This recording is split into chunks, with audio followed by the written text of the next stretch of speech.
bágbàmú fáwọn tòde òní. ẹ̀bẹ̀rẹ̀ ẹ̀mújó iná ràn. ọ̀tọ̀ ìwúye ọ̀tọ̀ ìwúye. ẹyẹ méjì kì í jàṣà àwa ni Vintage 93.7 FM ó yàn ó kalẹ̀ kako fún gbogbo mùtúmùwà. ìròyìn ní ìkànnì Vintage 93.7 FM ó yàn ó kalẹ̀ kako fún gbogbo mùtúmùwà. láti ìkànnì Vintage 93.7 FM gẹ́gẹ́ láago méje lù. ẹ wá gbọ́ ètè tí kẹgbọ́ ìròyìn o Vintage 93.7 FM lẹ́ ó ti gbọ́.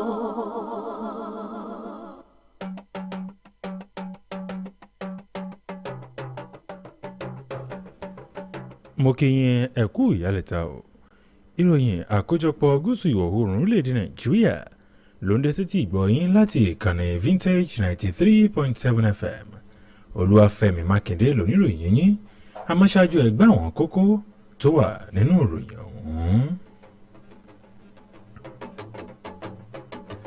Gómìnà Ṣèyí Mákindé ti ń bá àwọn olórí ẹ̀sìn járí ètò ìdìbò sípò gómìnà ní ìpínlẹ̀ Ọ̀yọ́.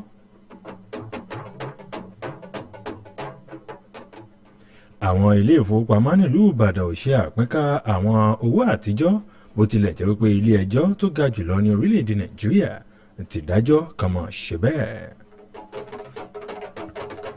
ní báyìí iléeṣẹ́ ọlọ́pàá náà ló ti fojú hàn dé oní POS kan èyí tó wà ní ìpínlẹ̀ Ògùn ní Ọ̀tà lórí ẹ̀sùn jìbìtì èyí tó ṣe ẹ̀kúnrẹ́rẹ́ ìròyìn bọ̀ láìpẹ́ ẹ̀mọ́ yìí kò mẹ́ẹ̀.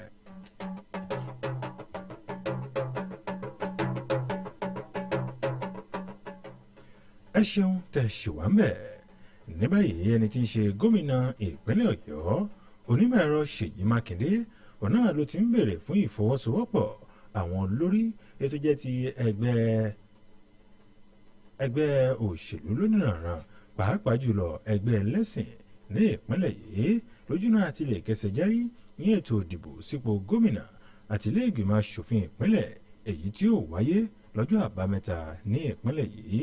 àwọn ẹgbẹ́ tuntun ẹlẹ́sìn ọ̀hún náà ló jẹ́ àpapọ̀ àwọn ẹgbẹ́ tó jẹ́ ti ẹlẹ́sìn ìbílẹ̀ àwọn ẹlẹ́sìn Islam tó ti ọmọlẹ́yìn Kristi pẹ̀lú àfojúsùn láti lè ṣiṣẹ́ yẹn fún ètò ìdìbò sípò gómìnà àti ilé ìgbìmọ̀ aṣòfin ti ìpínlẹ̀ tó lọ lálàáfíà.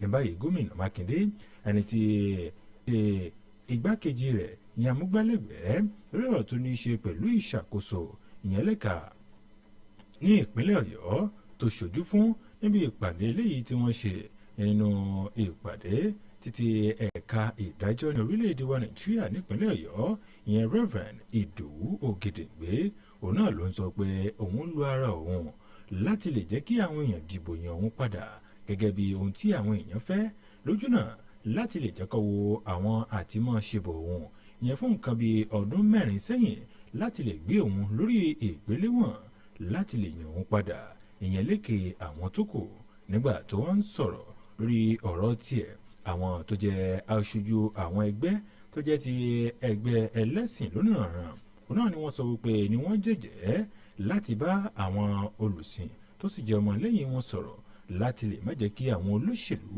èyí tó yẹ pé wọ́n ní ìkùnsínú tàbí nǹkan míì nínú láti mọ́ lò wọ́n fẹ́tò ìdìbò sípò gómìnà eléyìí tí ó wáyé lọ́jọ́ àbámẹ́ta ọjọ́ 11 oṣù kẹta.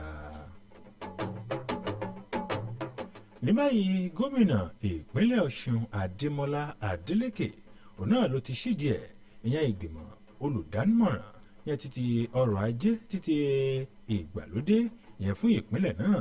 ní báyìí gómìnà òun ló sọ eléyìí di mímọ̀ wípé àwọn ìgbìmọ̀ yìí òun náà ló jẹ́ wípé iṣẹ́ wọn òní wọ́n mọ ṣe ìkúnlọ́wọ́ fún ìpínlẹ̀ náà pẹ̀lú àfojúsùn láti sọ ìpínlẹ̀ Ọ̀ṣun di ìpínlẹ̀ tó jẹ́ wípé wọ́n ní ọrọ̀ ajé títí ìgbàlódé ó tó láǹfààní àti ṣọ lójú eégún ẹ̀ ìyẹn òfin títí ọ̀rọ̀ tó ní ṣe pẹ̀lú ọgbọ́n àánú ti ìmọ̀ ẹ̀rọ eléyìí tí ó sì fún wọn ní àǹfààní láti ṣe ìpèsè agbègbè eléyìí tó tọ́ tó sì gúnmọ́ láti lè jẹ́ kí ìmọ̀ ìjìnlẹ̀ títí ẹ̀rọ kó lè ráǹfààní rásẹ̀wálẹ̀. ní báyìí gómìnà Adeleke òun náà ló tún ṣàlàyé tó tún ṣe ìlérí wípé ìjọba ti ṣetán láti fọwọ́sowọ́pọ̀ àti láti ṣe ìgbè lẹ́yìn gbogbo àwọn ibùdó tó jẹ́ ti ìmọ̀ ẹ̀rọ ní orílẹ̀-èdè Nàìjíríà láti ṣe àrídájú ẹ̀ wípé gbogbo àwọn onímọ̀ ẹ̀rọ òun náà ló jẹ́ wípé wọ́n ní ìfọwọ́sowọ́pọ̀ tí ìjọba èyí tí wọ́n nílò.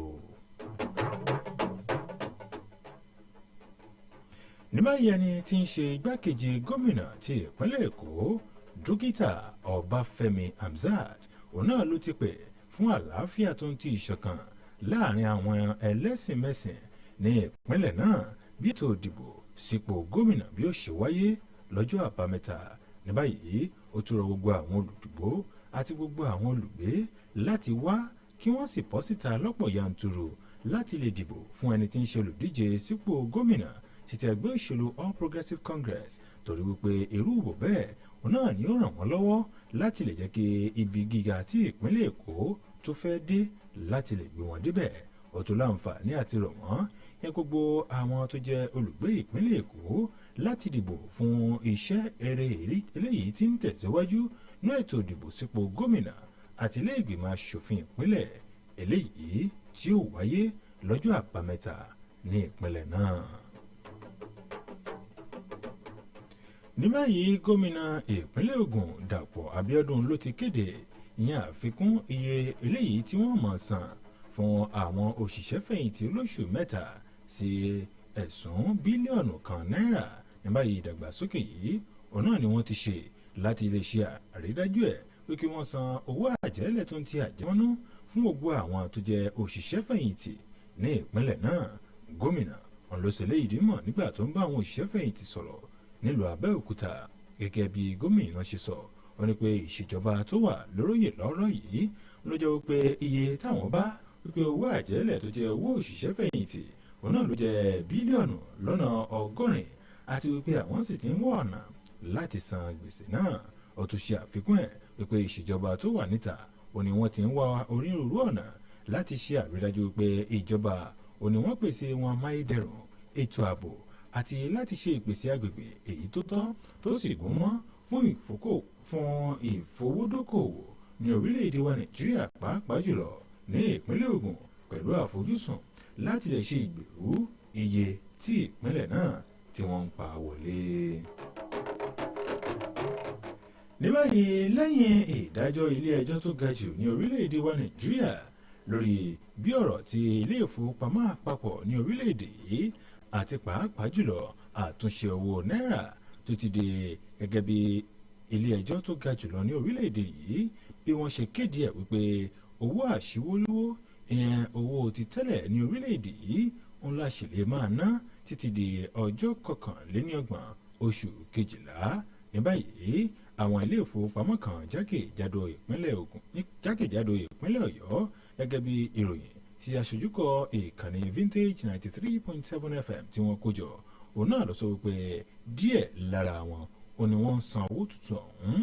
ní báyìí aṣojúkọ ìròyìn Vintage 93.7 FM Victor Umana ẹni tó lọ káàkiri ìlú lónìí tó sì jábọ̀ ròyìn wípé ọ̀pọ̀ nínú àwọn ilé ìfowópamọ́ tó wà lágbègbè Dùgbẹ̀ Mobile Ring Road nílùú Ìbàdàn wọ́n lọ sọ wípé wọ́n ti ń fún àwọn èèyàn ní owó ìyẹn 500 naira àtijọ́ àti 1000 kan àtijọ́ lánàá ṣùgbọ́n wọ́n kùnà wọ́n sì bẹ́gi dínà wọ́n tẹ̀síwájú láti máa fún àwọn èèyàn lówó láì ní ìdí kan pàtó. wọ́n san 500 ní Access Bank but àwọn aráàlú ò gbà since tí wọ́n ti gbọ́ láti ẹnu CBN àti federal government. now àwọn èèyàn ń return owó yẹn padà sí banks ni and bank but by now bank kò tiẹ̀ ṣe anything nípa pé bóyá wọ́n fẹ́ issue out owó kankan mọ́. àti kóòtù sọ̀rọ̀ Buhari ò sọ̀rọ̀ Emefiele ò sọ̀rọ̀ ìgbà tí Buhari àti Emefiele ò ti sọ̀rọ̀ lánàá ní Access wọ́n san ṣojú mi 13,000 lẹ́yìn 13,000 yẹn mo rẹ́ni tó gbowó ń bẹ̀ tó dé títí tó fẹ́ lọ tí wọ́n gbà ó sáré deposit ẹ̀ lẹ́yìn àwọn èèyàn ti dá padà wọ́n gbà ó ó dùn ó tí ó wọ́n gbà rárá. wọ́n ní news bẹ́ẹ̀ ṣùgbọ́n unfortunately àwọn tí ó jẹ́ bank officials wọ́n tún dà pé wọ́n refuse láti dispense owó yẹn síta then the little ones wọn tún dispense síta àwọn kan tó kó síta wọn tún wọn gbà nítorí pé bàtà wọn tún kó wọn bank refuse láti gbà padà pé because wọn ò tí gbọ́ láti òkè pé kí àwọn láti bẹ̀rẹ̀ sí ní lo owó yìí. ní báyìí àwọn olùgbé ìlú ìbàdàn náà ni wọ́n tún sọ fún iléeṣẹ́ wa vintage 93.7 fm wípé ọ̀pọ̀ nínú àwọn tó jẹ́ ilé ìfowópamọ́ yìí òun náà ni wọ́n ti máa pín owó náírà ṣòwòríwó yẹn ti tẹ́lẹ̀ ní orílẹ̀-èdè yìí bó tilẹ̀ jẹ́ wípé ilé ẹjọ́ tó ga jù ní orílẹ̀-èdè wa nàìjíríà òun ló ti gbé ìdájọ́ kalẹ̀ wípé owó àtijọ́ òun làwọn èèyàn sì lè máa ná ọ̀pọ̀ nínú àwọn oníbàárà àwọn ilé ìfowópamọ́ yìí òun náà ni wọ́n sọ ọ̀rọ̀ fún aṣojúkọ ìròyìn vintage 93.7 fm wípé àwọn ilé ìfowópamọ́ ọ̀tọ̀ọ̀tọ̀ méjì òun làwọn ṣàbẹ̀wò sí ṣùgbọ́n àwọn ò rówó gbà láti aago 8 àárọ̀ ṣùgbọ́n nígbà tí wọ́n padà délé ojú gbà wọ́n tì. táwọn tó ń san fún wọn rí náà ń ta wọn àgbà lọ́wọ́ àwọn èèyàn ń ta tó ń ṣẹlẹ̀ nìyẹn. fáwọn èèyàn àwọn èèyàn gbà nígbà táwọn èèyàn dẹ̀ gbà ó di láàárọ̀ yìí tán wá ní pé bóyá ká tí wọn bá ti gbà ká lọ sọ sí báńkì padà báńkì làwọn ò lè gbà pa máa lọ generate code. wọ́n dẹ̀ tún ní afẹ́gbowó wọn ò tún lówó òtún lówó tí wọ́n tún fún wa lówó wọn ò dẹ̀ tún gba old money tó wà lọ́wọ́ kò dẹ̀ sí bá ṣe fẹ́ ná old money wọn làbẹ̀ bá lọ generate code. báyìí tí kíní tí kóòtù ṣe àwọn báńkì ò tẹ̀lé nítorí old note yẹn ń san síta yẹn táwọn kan gbà àwọn tó lójọ́ lọ́jà àwọn ògbà báńkì òde gbà padà táwọn èèyàn bá fi san wọlé báńkì ògbà rárá kí wàá ní essence pé wọ́n kówó síta fún wa. owó odi wàhálà odi ṣù láti kó bóyá èèyàn fẹ́ lọ jalè kó tó rí owó tó ní tó tún lè rí gbà láti tó rí náà lẹ́yìn kan olórí kan tó wà tó lóhùn orúkọ tó lóhùn jẹ́ lọ́hùn lókè lọ́hùn tó wá ń mú gbogbo nàìjíríà tó fẹ́ sọ di ahoro tí a pé something have to be done kan kò dá it is unfair to this country. ní báyìí nínú ìròyìn míì tó jẹ mọ́ oní pọ́s kan ayọ̀ọ́lá ṣeun náà ni wọ́n ti wọ́ tuurutu lọ ilé ẹjọ́ yẹn látọwọ́ iléeṣẹ́ ọlọ́pàá níwájú ilé ẹjọ́ májísírèètì kan tó wà ní ọ̀tà ní ìpínlẹ̀ ògùn pẹ̀lú ẹ̀sùn wípé ó gbá ó sì ṣe jìbìtì ìyẹn lórí iléeṣẹ́ kan lórí owó èyí tó kù díẹ̀ kó tó mílíọ̀nù kan náírà ní báyìí olùfisùn rẹ̀ tó jẹ́ ìǹspẹ́tọ̀ iléeṣẹ́ ọlọ́pàá ìǹspẹ́tọ̀ adáralóyè òun náà ló sọ fún ilé ẹjọ́ wípé olùjẹ́jọ́ yìí náà ló ṣe ẹ̀ṣẹ̀ yìí ní nǹkan bíi oṣù kẹwàá ọdún tó kọjá ìyẹn ní number 5 Fatimola Street Afọbajẹ Ìtẹ̀lẹ̀ Àwórì Ọ̀tà ní ìpínlẹ̀ Ògùn ní báyìí Adáralóyè ló sọ pé olùjẹ́jọ́ yìí òun náà ló jẹ́ wípé wọ́n fún lówó yìí látọwọ́ àwọn oníbàárà ìyẹn ti Money Point International ṣùgbọ́n ó kùnà láti fi owó yìí láti pín ká gẹ́gẹ́ bí wọ́n ṣe ní àdéhùn ṣùgbọ́n dípò kó san owó yìí gẹ́gẹ́ bí wọ́n ṣe ní àdéhùn ó lò ó fún ọ̀rọ̀ ara tiẹ̀ ṣùgbọ́n bó tilẹ̀ jẹ́ wípé àdéhùn tó wà láàrin rẹ̀ tó ń ti iléeṣẹ́ òun náà ló kùnà láti mú un ṣẹ ní báyìí olùjẹ́jọ́ òun náà ló bẹ̀bẹ̀ wípé òun ò jẹ̀bi o ìyẹn ẹ̀sùn eléyìí tí wọ́n fi kọ́ òun yẹn níwájú adájọ́ ilé ẹjọ́ májísírèètì arábìnrin adéyẹmí òun náà ni ó gbà wípé kí wọ́n dà á lẹ̀ ní pẹ̀lú owó ìtanràn ìyẹn owó ìdásílẹ̀ 1,100 àti onídùúró pẹ̀lú iye owó náà ṣùgbọ́n ní báyìí wọ́n ti sún ìgbẹ́jọ́ sí ọjọ́ 3 oṣù kẹrin fún gbígbọ́. èyí ló pin ìròyìn àkójọpọ̀ láti gúúsù ìwọ̀ oòrùn orílẹ̀-èdè nàìjíríà àmọ́ kí n tó ṣẹnuró ẹgbẹ́ àwọn kókó tá a ti kà sétí ìgbọ̀nyín ṣáájú o. gómìnà ṣèyí mákindé ti ń bá àwọn olórí ẹ̀sìn sọ̀rọ̀ lórí ìkẹsẹ̀járí ètò ìdìbò sípò gómìnà ní ìpínlẹ̀ ọ̀yọ́. àwọn ilé ìfowópamọ́ àpapọ̀ ní ìlú ìbàdàn náà ni ó ṣe àpínkà owó àtijọ́ bó tilẹ̀ jẹ́ pé ilé ẹjọ́ tó ga jùlọ ní orílẹ̀-èdè nàìjíríà ti dájọ́ kàmọ́ náà. nígbà iléeṣẹ́ ọlọ́pàá ti fojú àwọn de oní pọ́s kan ní ọ̀tà ìyẹn ìpínlẹ̀ ògùn lórí jìbìtì ìyẹn ẹ̀sùn eléyìí tí owó rẹ̀ tó fẹ́ẹ̀ tó mílíọ̀nù kan. ẹ má gbàgbé kẹ́ ẹ ṣalátìlẹ̀ wa lórí ìkànnì ìbánidọ́rẹ̀ẹ́ ìyẹn Instagram @vintage93.7fm lórí Twitter @vintage937_fm lórí Facebook @vintage93.7fm Ìbàdàn Abímbọ́lá Adébáyọ̀ ló ṣe àkójọpọ̀ tó tún jùlọ òtún ìròyìn Fúnmiláyọ̀ Ọ̀kẹ́ ńlọkùn lọ́wọ́ Olúwafẹ́mi Mákindé ló ti kàsẹ́tì ìgbọ̀nyín ó dàárọ̀ òrùn ayọ̀ lásùn.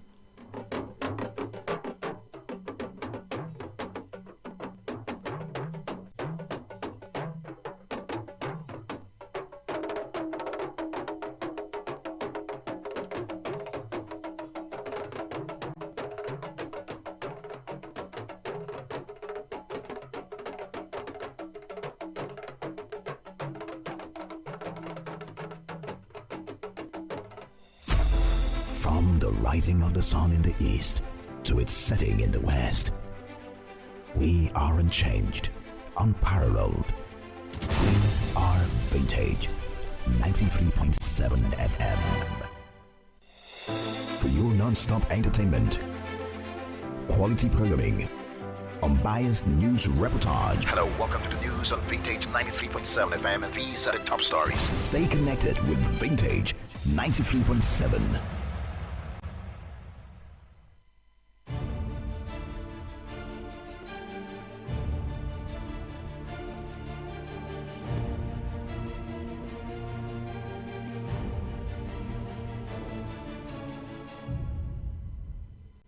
Good evening and thank you for joining us.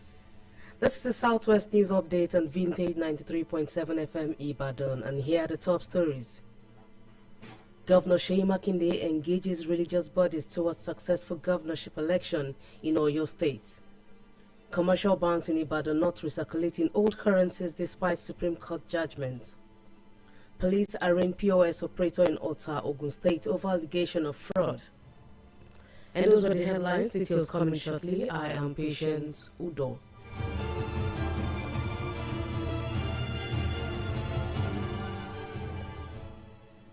Oyo State Governor Seyi Makinde has sought the cooperation of religious bodies in the state towards successful governorship and House of Assembly elections in the state on Saturday. The religious bodies comprise of traditional Islamic and Christianity with the aim of working for the peaceful conduct of the election.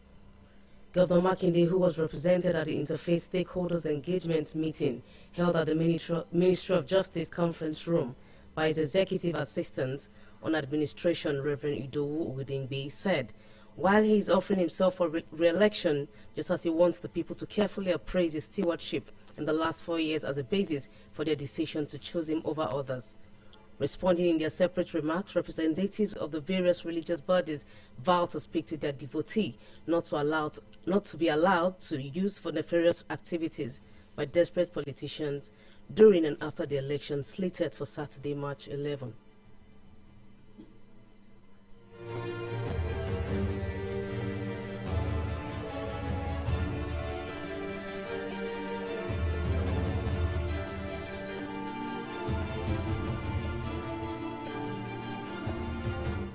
Osun State Governor Ademola Adeleke has inaugurated the first Digital Economy Advisory Board for the state. The governor stated that the board would be saddled with the task of supporting the state with the dream of transforming Osun into a digital economy state. He also unveiled the state tech innovation policy, which would create an enabling environment for technology innovations to thrive. Governor Adeleke then promised to support the establishment of tech hubs and ensure innovators secure the much-needed backing of the government. The Deputy Governor of Lagos State, Dr. Obafemi Hamzat, sued for peace and unity among the various ethnic groups in the states as the governorship election take place on Saturday. He also advised residents to come out en masse to vote for candidate of the All Progressive Congress, as voting in such direction would help to secure a greater Lagos. He appealed to the residents to vote for continuity and good governance in the coming governorship and House of Assembly elections. The Ogun State Governor Dapo Abiodun has announced the increment of the quarterly payment of pension to 1 billion naira. The development was to offset the backlog of pensions and gratuities arrears in the state. The governor stated this while addressing pensioners in Abeokuta. According to the governor, the current administration met arrears of over 80 billion naira and had since developed ways of defraying them. He added that his administration had devised various ways, including providing needed infrastructure, security, and creating an enabling environment for more investment aimed at increasing the state internally generated revenue. After the Supreme Court's decision to prolong the legality of the Central Bank of Nigeria's CBN currency redesign policy until December 31, some banks in Ibadan, according to reports gathered by Vintage FM, briefly collected and also paid out the old notes. Vintage FM reporter Victor Umana, who went around town today, reported that some of the commercial banks around Dugbe Mobile, and Ring Road in Ibadan issued the old 500 and 1,000 naira notes yesterday, but stopped the payment and collection of the notes today without giving any tangible reason to the customers. Yesterday they gave out the whole notes. Somebody collected some of the whole notes yesterday. Then maybe when it was returned, they wanted to spend. Then people in the market rejected the money. So brought the money back to the bank. And the bank has to reject taking the money from. For bank to comply, it's not difficult. As long as no early directive from the number one citizen of Nigeria, which is Muhammadu Buhari. You know what caused the problem is that the law is not really implemented in this country. That's why. If not for that, immediately the directive has come from the Supreme Court. Everything should be in order. But what is causing the problem right now is that people in this country, they are expecting directive from the Mr. President, and Mr. President yet remains silent. You get? Even I personally, I collected money here, old notes yesterday. On my way getting back to home, I got 200 naira. I paid. On coming this morning, bike rider that took me is because he knew me. We would have been fighting around here now. They will make this thing to cause a problem. If they want this old naira to not circulate again, they should stop it completely and bring the new note accordingly. Some of the Ibadan residents also told Vintage FM that most commercial banks have not started recirculating the old naira notes despite Supreme Court judgment that ruled that the old notes should remain legal tender.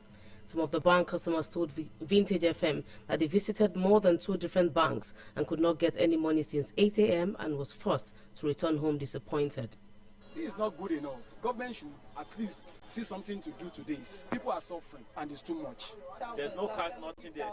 So the problem we are having is the government is not helping the matter. At least if you are the one making law, at least you have to, at least, there are some people that will carry out the law so that it will be effective. It's not effective. People's expectation is that they expect Emefiele to come out and clear the verdict of the court. But that has actually bringing confusion now. But nothing is happening. Everybody is lamenting. Some people are rejecting it, some are receiving it. In related news, a point-of-sale POS operator, Ayola Sheun, has been arraigned by the police before an Ota Magistrates Court in Ogun State for allegedly defrauding the company of 891,000 naira. The prosecutor, Inspector Adara Loye, told the court that the defendant committed the offense last year, October, at number 5 Fatimilola Street, Afobaje Itele Awori, Ota in Ogun State.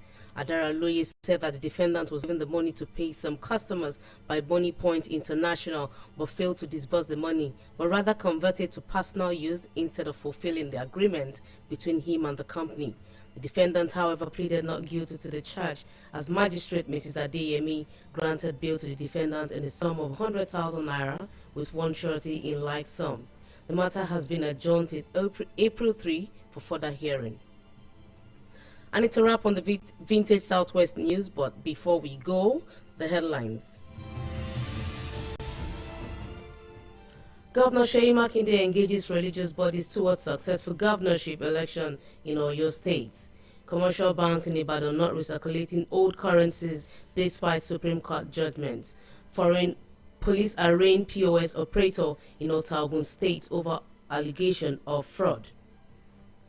Please join us tomorrow for another fresh edition and kindly follow all our social media handles on Instagram at Vintage93.7 FM, on Twitter at Vintage937_FM, on Facebook at Vintage93.7 FM Ibadan.